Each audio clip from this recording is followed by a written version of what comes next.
அன்பார்ந்த எனதருமை யூடியூப் நேயர்களுக்கு வணக்கம். பணத்தை நாம் ஈர்க்க வேண்டும் என்று சொன்னால்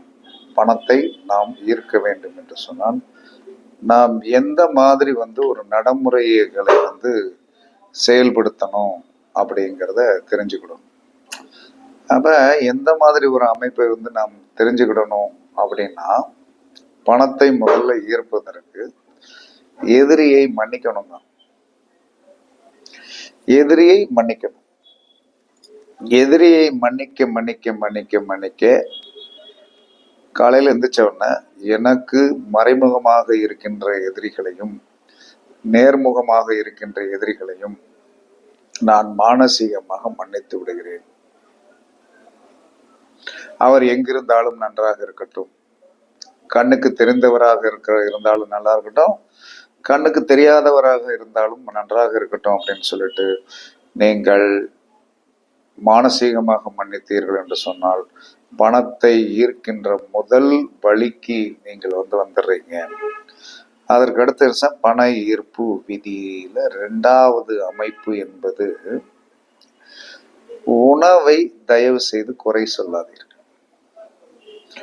உணவு நம்முடைய பசியை ஆற்றக்கூடிய ஒரு அற்புதமான பொக்கிஷம். உணவு என்பது சந்திரனுடைய ஆதிபத்தியம். அப்ப உணவை எப்பயுமே குறை சொல்லாதீர்கள். உணவை குறை கூறுபவரை நாம் நட்பாக வைத்துக் கொள்ள கண்டிப்பாக கூடாது.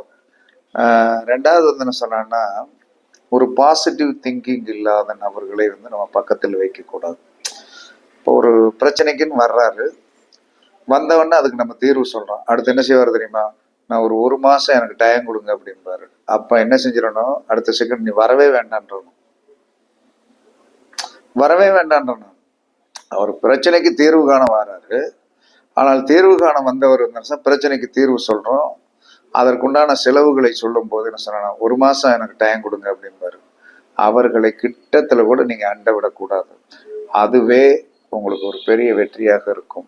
2 மாசம் கழிச்சு என்ன பண்ண, இன்னைக்கு பசிக்குது, இன்னைக்கு உணவு வேணும். அப்ப இந்த பிரச்சனையை என்ன சொன்னா பேசுவாரு, எல்லாம் கேட்பாரு. கேட்டு முடிச்சுட்டு என்ன சொன்னா, நான் பணம் பெறட்டுறதுக்கு மட்டும் நாளாகும். அப்ப பிரச்சனையை தீர்க்கிறதுக்கு மட்டும் சீக்கிரமா தீர்த்துருப்பேன். அப்ப காரியம் என்பதுதான் முக்கியம், காரிய வெற்றி என்பதுதான் முக்கியம். அதற்கு உண்டான இன்புட் ஆகிய பணம் என்பது அவர் சீக்கிரமாக துரிதப்படுத்தி செயல்பட்டார் என்று சொன்னால் அவர் வெற்றி பெற்றுவார். சில பேர் அப்படி செய்ய மாட்டாங்க. காரணம், அவர்கள் அப்படியே அந்த மேப்புள் மேய்கின்றவர்களாக இருப்பார். அவர்களுடைய தொடர்பை தயவு செய்து வைத்துக் கொள்ளாதீர்கள். நீங்கள் பொருளாதாரத்தில் பின்தங்கி விடுவீர்கள். அதற்கடுத்து எப்பயுமே நாம் உயிரோடு இருப்பதற்கு நாம் தினமும் என்ன சொல்லணும், நன்றி சொல்லணும். கடவுளுக்கு நன்றி சொல்லணும். நாம் உயிரோடு இருப்பதற்கு நாம் தினமும் நன்றி சொல்லணும். அடிக்கடி நம்மளுடைய இருதயத்துக்கு நன்றி சொல்லணும். என்ன காரணம்னா, என்னைக்கு அது என்ன சொன்ன பிறந்ததோ இன்னைக்கு வரைக்கும் அது துடிச்சுக்கிட்டே இருக்கு. எத்தனை துடிச்சிருக்குன்னு அதுக்கு தான் கணக்கு தெரியும், நமக்கு கணக்கு தெரியாது. ஆனால் என்றைக்காவது இருதயத்திற்கு நாம் நன்றி சொல்லியிருக்கிறோமோ? சொல்லவே மாட்டோம், மறந்துடும். அதற்கடுத்து பண ஈர்ப்புவதில் இதுல முக்கியமானது, குளிக்கும் போது ஒரு தண்ணியெல்லாம் ஊத்திட்டு இருக்கும்போது அப்படி நல்லா குளிச்சுட்டே இருக்கும்போது ஒரு எண்ணம் வரும். அந்த எண்ணத்தை என்ன சொன்னா, அதுதான் உங்களுக்கு சமிக்கை. இந்த வேலையை செஞ்சிருவோமா அப்படின்னு அந்த வேலையை செய்யுங்க, அது சீக்கிரமா குயிக்கா முடிஞ்சிடும். கடலில் குளிக்கும் போது ஏற்படும் எண்ணம் கண்டிப்பாக நடந்துவிடும்.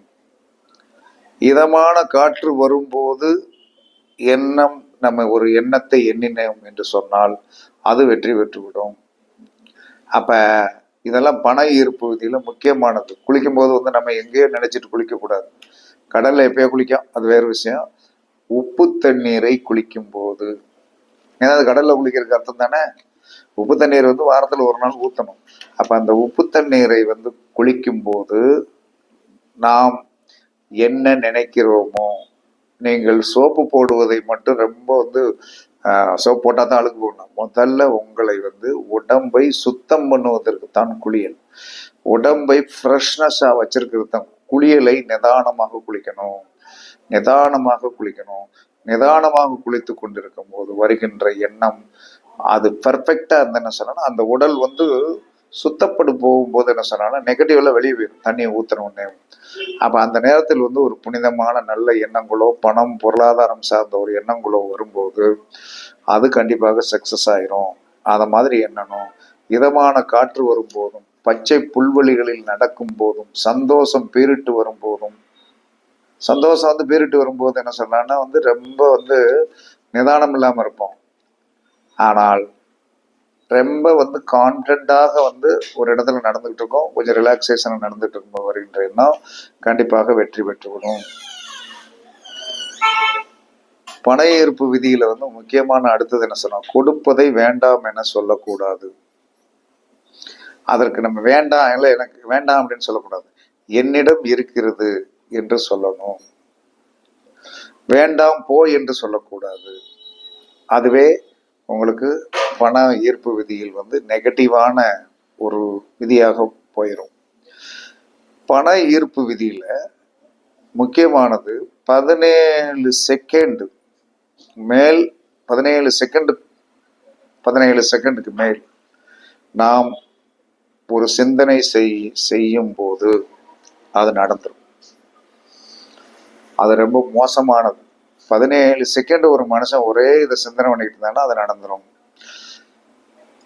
எதிர்மறை எண்ணம் வரும்போது நீங்க என்ன செய்யணும்னா அதை கட் பண்ணணும். எப்படி கட் பண்ண, இடது விழா எலும்பு இருக்கு பார்த்தீங்களா, இடது விழா இந்த கீழே இருக்கும், அதுல கட் கட் கட் என்று 3 தடவை வந்து நீங்க வந்து உங்க வலது கையை வச்சு கட் பண்ணீங்கன்னா அந்த எதிர்மறை எண்ணம் உண்டாகும் போது நீங்கள் வந்து என்ன சொன்னா அந்த இடது விழா எலும்பு பக்கத்துல வந்து என்ன கட் கட் என்று 3 தடவை வந்து தட்டணும்.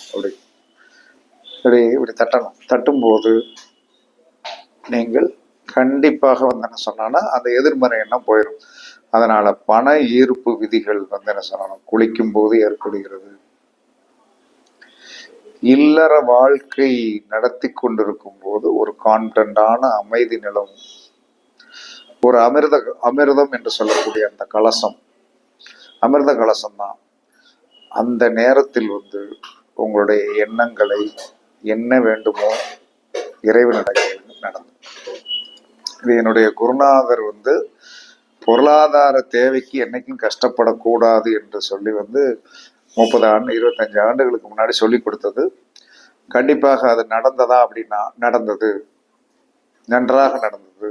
அதனால வெற்றி பெற்றோம் என்று பெற்றோம் என்று சொல்லி பண ஈர்ப்பு விதியின் இதுதான் என்று கூறி உங்களிடமிருந்து விடைபெறுவது சிப்பிப்பாறை ஜோதிடர் சாதி ராகவன் ஜெயபாலாஜி. சுகமே சொல்க, சுகமே சொல்க. வாழ்க வளமுடன், வாழ்க வளமுடன். வணக்கம், வணக்கம்.